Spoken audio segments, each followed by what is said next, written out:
All right. Here we are to the final category for the Pause Rewind Play Oscars 2023 95th Academy Awards ballot.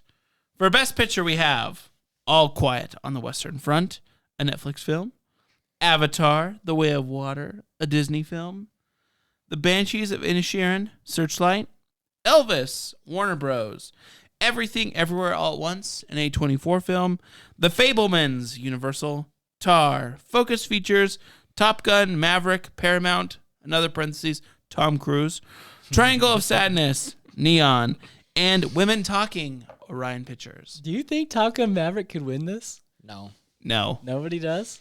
He saved the movie industry, guys. This movie was the top grossing movie for how long? Do you think Maverick could win? I don't think it will win, though. It deserves an award. The best blockbuster award? Best blockbuster of the year. I don't even know if it deserves that over this list. The honestly. savior of the film industry, whatever you want to call it. But it does not deserve Best Picture. It's not my best picture either. All right. I know what Vince's is. Okay. So I have two. All right, what is it? My pick and the pick I think that'll win. Obviously, you guys know what my pick is. Everything Everywhere All at Once. Exactly. What'll win? What do you think would win then? Avatar: Banshees? Way of Water. He's gonna go Avatar. He's gonna go Avatar: Way of Water. The Banshees of Banshees Inisherin. will take it? Think about what's won the past few years, right? It just definitely got leans more of a- so heavy into those story, character-driven, allegorical type movies, which isn't always bad. Like, obviously, we love Parasite and all things like that. And Coda won last year when a lot of people thought it wouldn't, but it's because it was so heavily influenced by events and stuff like that and characters, right? Everything Everywhere All at Once is the one that a lot of people want to win. It's a popular pick, which a lot of times isn't Hollywood and the Academy's pick, right?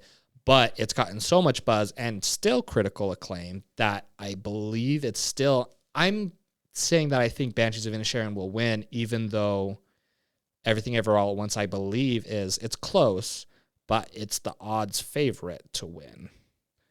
And I love Everything Everywhere All at Once. But just seeing what's won in recent years, I think my biggest one that kind of like pushed over the edge for me, Coda was one that people weren't expecting, but it was like, oh, okay. When Green Book won, and everyone was like, really? Are we serious right now? Like, it was good, but really, Green Book. And here's the thing. I like Banshees of Inisherin as a winner a lot more than Green Book as a winner. But just as far as like the type of stories that end up winning Best Picture, I lean more towards Banshees of Inisherin. I see what you're saying, but if you strip away all the kung fu and all the crazy multiversal stuff, like this is a pretty Oscar-y movie. Everything Everywhere is. It's a story about, like you're saying, a mother, a daughter, generational issues, freaking cultural issues, all that kind of stuff is baked in there with a little sprinkle of blockbuster kung fu and crazy multiversal blah, blah, blah. So it's all there.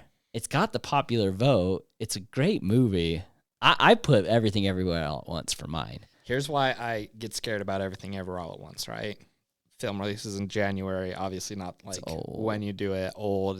It's had time, and the time has garnered it success and accolades, and it's won so much this award season. What I hate about Hollywood and the Academy and stuff like that, right, is eventually it gets to a place, and I see this on like Twitter. I'm in a lot of like film Twitter kind of like, not like just like the people I follow, it kind of just ends up seeing what I'm on its timeline. Right. For like the film snobs, and I'll say that I'm like a film snob to an extent, but film snobs on Twitter and the people who end up voting on these movies are film snobs, right?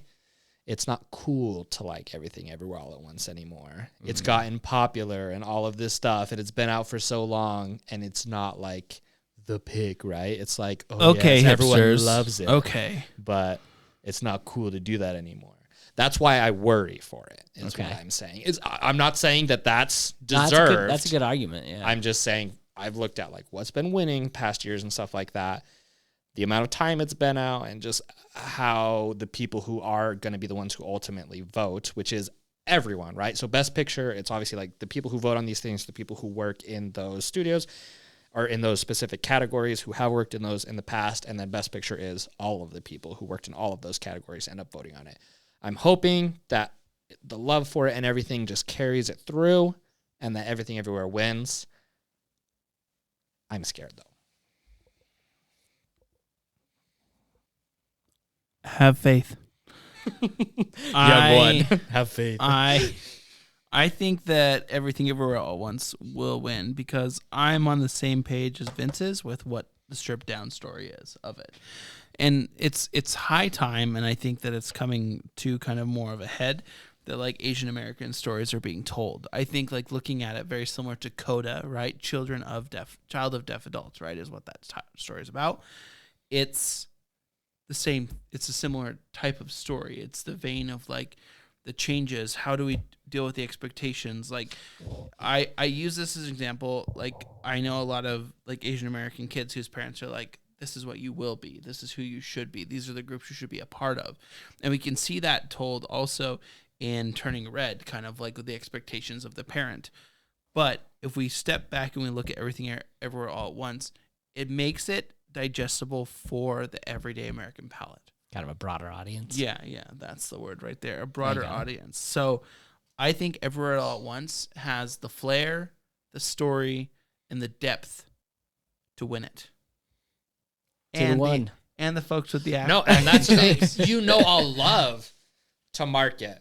But this is just one. I'm not going to like put an asterisk and be like, see me Sunday because I think that a different one is going to win. It's going to be more like a please. And then if Banshees wins, I'll just be like, it won, but I'm not happy about it. My only defense to the stuff that you brought up was, oh crap, I just lost my train of thought.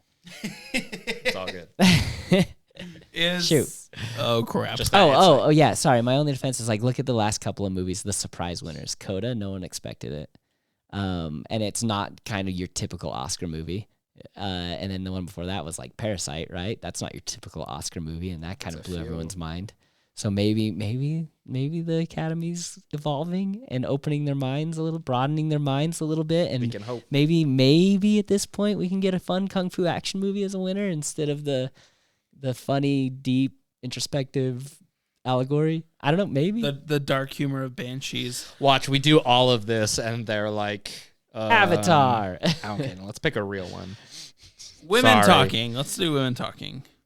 Or the Fablemans. The Fablemans, I think, like has like a weird like I don't think it'll be chance. Best Picture. Like people talking about it. Tar is still there because it has like the screenplay nom. Like usually if you have something like that, it's like you need to have. It's not saying that you have to have these things for a feature to win, right? But it's got the directing nom, it's got the screenplay nom, it has an acting nom. It's got the pieces, right? And it's definitely Oscar-y. Yeah. Oscar-y. But, definitely Oscar-y. And then Triangle of Sadness is an interesting one. I haven't watched it yet, but I like know the story and I understand why it's nominated for Best Picture. But it's not going to win. I don't really want to go into it, but I just can't. Avatar: The Way of Water got nominated for Best Picture. Yeah. Okay. I would love to have a conversation that's like my with question you about this. What is going on? Why was it nominated? What are you asking me? It took a decade to create this film. James Cameron sweated, cried, built this universe. I've pictured the reel. The reel's made, Vince. I made it. You just put Casey's head on top of mine, and he does all of that, and I look at the camera. Boom. But like, no, for real though. Like, I get why Avatar's there, but it doesn't deserve to be the one that wins. I vote we go with Everything Everywhere All at Once. I thought you were about to say Avatar.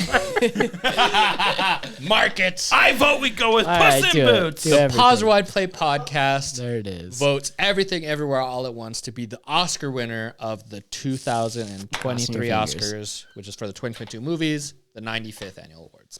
Best Picture.